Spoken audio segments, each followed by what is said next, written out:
Welcome to Where There's a Wills. There's a play. I'm Ian, your Make Complexity Casual Gamer. I'm Stacey. I am your non-gamer gamer. And we are here today with another initial impression of a game we learned recently and just have not had time to film for yet.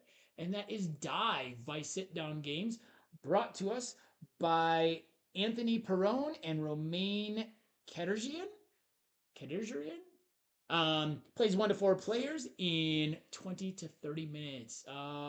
Dive is a programming push your luck game where you are trying to move through the sea to get down and collect a treasure by moving through different cards. So let's get to the components and artwork.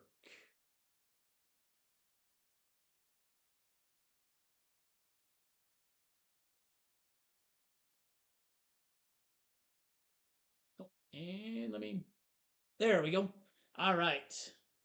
Okay, so I will start on this. The components consist of quite a few little pieces, actually. Yeah.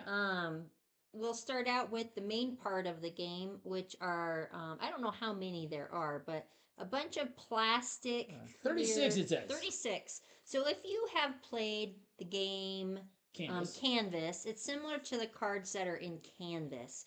However, these ones are ocean themed and they have different sea animals on them: sharks, not stingrays, but manta rays, sea turtles, red and green sea turtles. And some of them have holes in them. Some of them have holes in them, so you can't see what is below them. But we'll talk about that in the gameplay. Each player gets one of these boards that Ian will show on the green screen. So we gotta put white over that so you can see the transparencies. So there's some different boards. Each one has a different character on them. So those are actually pretty good quality. Yeah, they're nice. They're nice and thick. They're nice and thick. They're nice and thick. And then you have your score. Your dive board. Your dive board. That's the way that you keep score. The top of this is very light, so it's not even to us. It's very. It's white. You're diving deeper in the sea, so it gets darker down here. Yep. Like I can try and show it over here, but you can see it's very light. And then this has some green tones in it, obviously, which we didn't realize until we put the green screen up there. So that's pretty cool. This is how you keep your score. And then your fold out screens. So I'm just gonna show you here because that's completely folding. So you put your board. We'll talk about that. Oh yeah, that's in gameplay. We don't want to jump the gun. You got your divers that will go on your scoreboard. Oh, those are really fading out in the green screen. Really, yeah. This one's black. That one's blue. Oh my. Yeah. We'll show them a little bit. But we'll show them later. Here, let me put them on the white paper. Yeah, those are really fading out on the green. There you go. There we go. There's our... And that, wow, that is like a limey green, and I did not expect that to fade out. No. So that is... It's like Mountain Dew yellow. Yes, it is. So I'm kind of surprised on the green it's fading out. And then your tokens of that will go on your board, and we'll explain that even that later as well. That is really weird. Yeah, that's very faded. It's really weird. And then you got your instruction book that is actually quite detailed, I think, with what you need to do. Explains what everything is for, how to play the game, how really to go good examples, deeper, really good examples. Very good examples. And this is probably one of the best written rule books that I've actually seen, with their examples and how they do stuff. So very clear. Very clear and precise. Really nice game box. Everything fits in here. You can see some other little components in here. These are part of a module or a variant of the companions module, and then some other stuff. So everything fits in here nicely. Really nice. Everything goes in here. This actually you don't have to take apart. It just slides in there. The coin or the tokens all go in there. Got some cards for another module. There's a couple different variants. Yeah, there's like 4 or 5 different variants. It explains that all in the rule book. Is really cool. It's going to give a lot of replayability. Yes. This is a push your luck game, if we didn't mention that, which, if you follow the channel, you have realized you've heard us talk about that. Push your luck seems to be a mechanism that we have come to really enjoy lately. And which is a little surprising to us. Yes. So the artwork, I really enjoyed the artwork. Oh yes. The cover of this is gorgeous. This is cover, absolutely gorgeous. There's the cover. So absolutely stunning cover to this game. The artwork is, I love the artwork with this.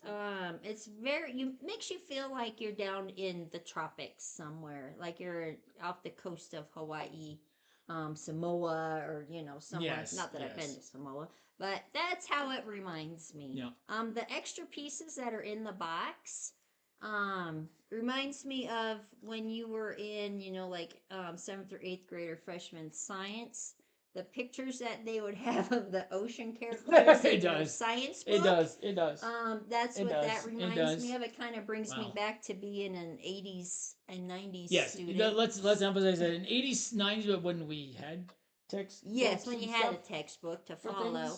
Those of you of a younger age probably don't know what that's like, because a lot of textbooks. Check it out. Yeah.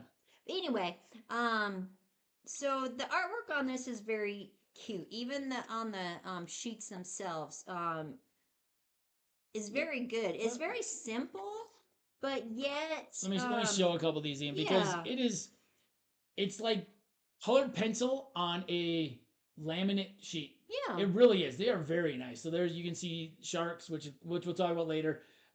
Sea turtles. They're actually more vibrant than they look than what we're able to show you. Let's see if I can find another.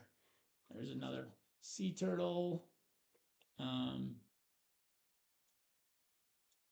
Sea turtle. So I just realized the reason that the red, it's actually a red and a yellow together. So there's two of them moving you forward in two spaces in the green, which we'll talk about later. Okay, so there's two. Let's see. Can we find a manta ray here? There's another shark. Oh, the octopus. There's one. How far down is it? Right there. There's one of the manta rays. Okay. I love manta rays. But anywho, yeah. So the artwork is simple, but it's yet elegant. In my own personal opinion, and like I said, it's actually pretty. More vibrant than in person than what we're able to show you on here. So that is the elements and the artwork. And they didn't cheap out on these little screens. So these screens are all, I just realized these screens are all different. The backs of them are all different. So you got some sea turtles, some sharks, some manta rays, some different things. The fronts are all different. So it's not like they went, okay, this is just going to be a stock one. I mean, these are really nice artwork on all these. I love the artwork in this game. Very beautiful artwork. And like I said, everything is really good quality. Yep. So I will say the one thing is these little stands, the cardboard stands, having a hard time keeping those in there when we go to lift them in and out. They keep falling out, so I got to figure out a way to get those to stay in, because then it makes setup easy. Yep. All right. And speaking of setup. All right, to set up the game, you simply take this out of the box. It does store just like this with all of the laminate sheets. You might want to take these, flip some of them around, spin them, rotate them, shuffle them up a little bit so that they're in different spots, because that does come into play in the game. Then each player takes a player board and a screen, because this is a programming game and a push your luck game. A screen, you take 5 of these tokens. There are 2 sides to them. One is shark side, one is no shark side. That is what the main part of this is. And then you take 2 of these. I guess we'll take these because the other ones aren't showing up very well. The white and the... Oh, yep, those go there. Okay. You place your divers here on the dive board. Then what it is the programming part is hidden. And, you know what? We need these seashells. So there's a couple of seashells here. So you remember what color you are. Yeah, you remember what color you are. So you have a couple of seashells, and what you do behind a screen, and we can show this right now, is behind a screen, you are trying to figure out what is on these boards. You are trying to get down to the 23 on the dive board. You do this by programming your diver. Each round, you can move a possible of 5 layers down in the ocean. You are trying to see what is there. you want to program it. So like if you look at the top one, you can't touch it. You just got to look at it and you got to go, okay, well, I can see that there's a manta ray. I can see some sharks, but where are they? If you think there is a shark on your board or on a level, you would put the shark side of this up. So you can see, oh, no, you can't see that. White paper. Well, it won't help because it's the fade. There we go. So you can see there's a shark side and a non-shark side to this. So you would put the shark side up if you think there's a shark. If you think there's no shark, you put the no shark side up. That is how you program it. That part of it's pretty simple. So if I were to look at this, I'm going to say there's no shark on the top. I'm going to say this is where it gets tricky. There are holes, and there are a lot of holes here, which really play with your mind of, wait, where are those holes and where is the shark? I think there's a shark there. I'm going to say there's a shark there. No shark, no shark. Just as an example here. Then what you do is each person programs and then you reveal what your program is. And this is where, so you remember your dive. And then you simply take this away. Oh, there is no shark on this piece, which means this is correct. So I move it over to the side. This one, there is a shark. That one was correct as well. This one, there is no shark on this piece, which means all of these move off the board. I get to, so that is how you dive. Now, what the numbers do is the numbers come into play if there's a tie. So if Stacey and I were both to say, because that top one had a manta ray, if we were both to say that there was no shark and get it right, then whoever has the highest value, and you can stack your coins, whoever has the highest value gets to move ahead. The green sea turtle moves you one space. The red and yellow sea turtles move you two spaces. The manta ray lets you catch up. So if Stacey was up here and I were to get this one right, I would get to catch all the way up to her. Like that. And that's basically how it plays. The sharks really only come into play is if you said shark or no shark. Now, the further down you get, though, it gets a little trickier. You notice when I got the third level wrong, I just took these ones off. If I am down in the deep sea here, once it starts getting darker, and I were to get that third level wrong, I lose all of these. Why is that important? Because the number of correct dives you have at the end of the round, you get to move that many spaces forward on the dive board. So if I was up here, I would get to move two. But if I was down here and I get something wrong, even if these two are in, those all come off and I don't get to move at all. So that is the game. Will you hand me the rule book here? I just want to make sure that I go through the steps. So the first step is to program your board with whether you think there's sharks or no sharks on each level of the board.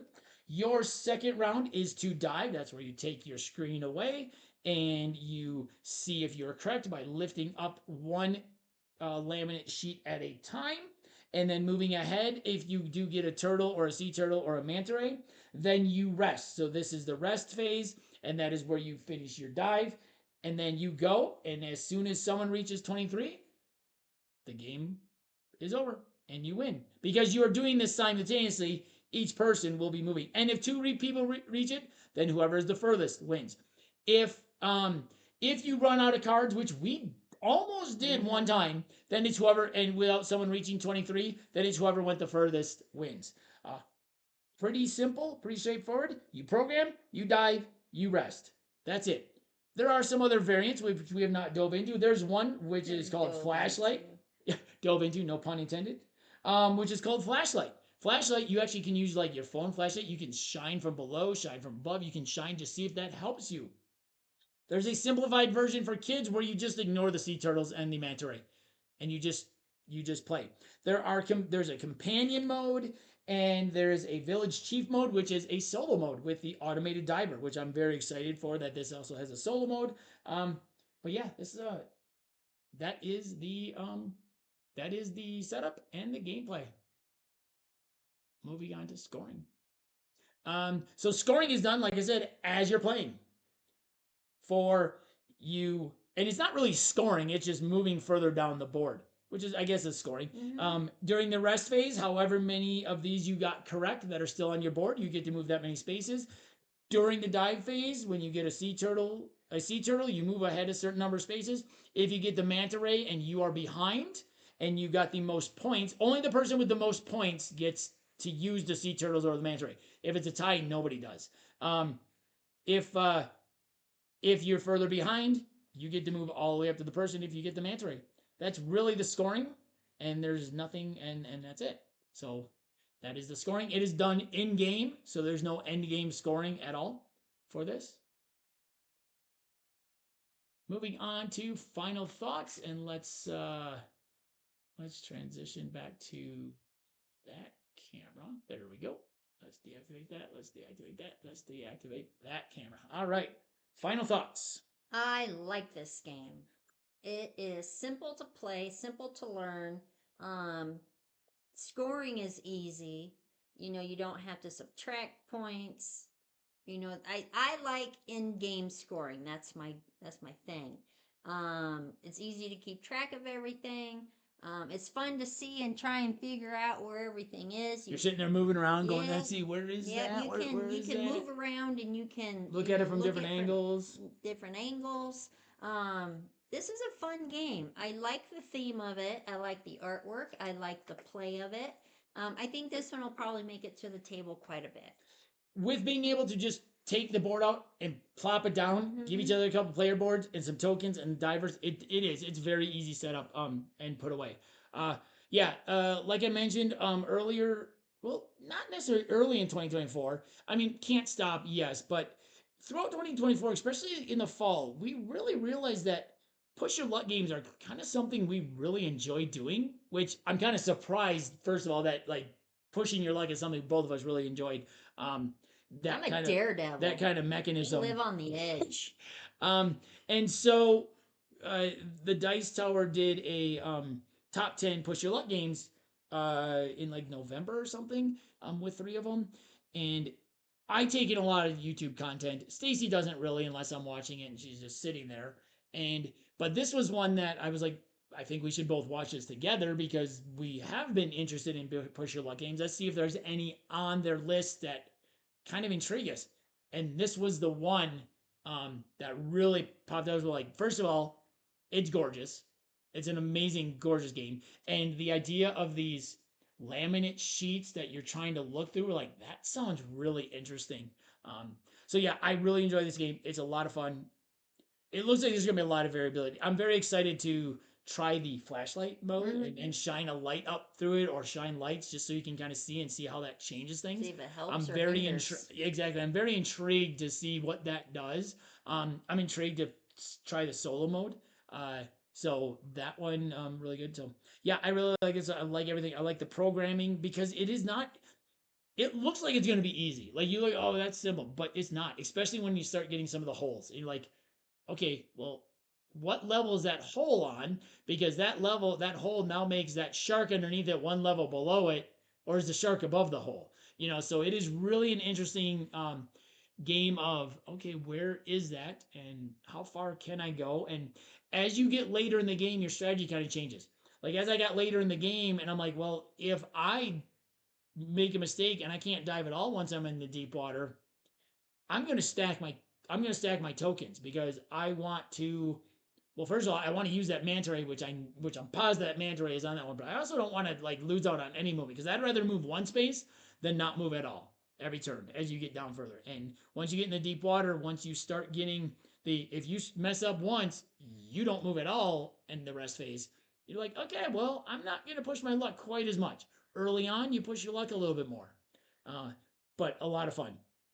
Really enjoy this one. This one was immediate hit. We did a playthrough actually on New Year's Day with a couple other push your luck games. So yeah, that is Dive by Sit Down Games.